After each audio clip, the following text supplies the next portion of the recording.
My name is Angela Dion, and I'm the co-founder of Market Collective, as well as I sit on the board of directors for Hillhurst Sunnyside Community Association.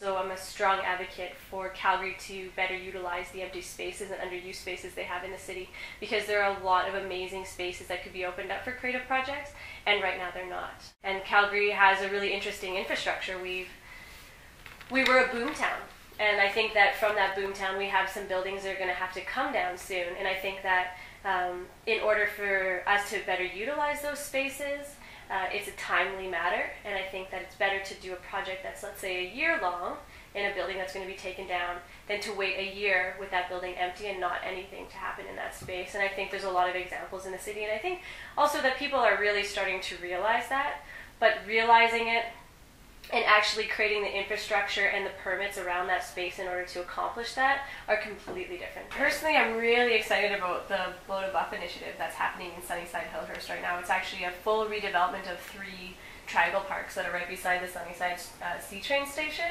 and it's going to be amazing, and they're really, really engaging the community in that process, and I think that's fantastic. And they're going to be using the Anthill building, which is the building used for the market, so I'm going to be able to help them with that. One project that's actually coming from that is there's going to be a massive mural that's going to be on the brick wall of an underused space right now. So there's a 10,000 square foot building in Sunnyside that's completely not used. It's going to be torn down, I think, probably in the next year or two.